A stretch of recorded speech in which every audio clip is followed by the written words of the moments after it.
Benedict, paano nasabi ng LTFRB na hindi kukulangin yung biyahe ng mga bus sa kabila ng suspensyon sa buong linya ng Pangasinan Solid North Bus Company? Aga, ayon nga kay LTFRB spokesperson Attorney Ariel Inton, ay masusi nila nga pinag-aralan ang hakbang bago nga suspindihin ang buong fleet ng Pangasinan Solid North Transit.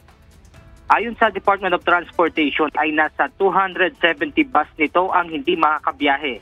Kaya ayon sa tagapagsalita ng Land Transportation Franchising and Regulatory Board, na kabilang ito sa kanilang isinaalang-alang, lalo na nga inaasahan ang pagbiyahe ng ating mga kababayan sa darating na May 2025 election.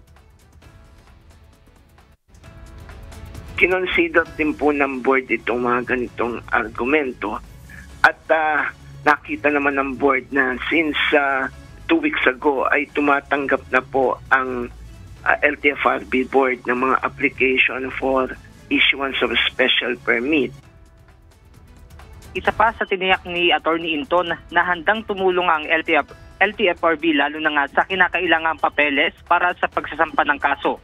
Ngunit nilinaw naman ng LTFRB na base sa lumabas na investigasyon ay non-passenger umano ang karamihan sa namatay at nasugatan sa road crash incident.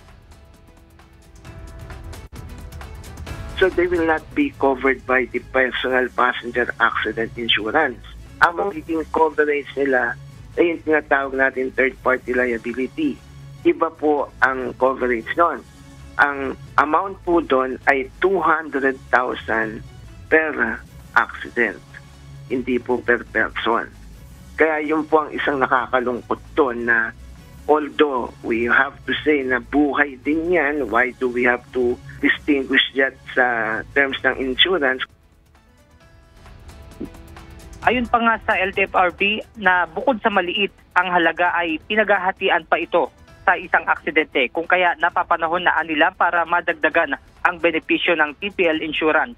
Samantala, ayon naman sa PNP Forensic Group, ay nagnegatibo naman sa drug test ang driver ng Pangasinan Solid North na bumangga sa Subic-Tarlac Expressway o SCTEX noong nakaraang linggo.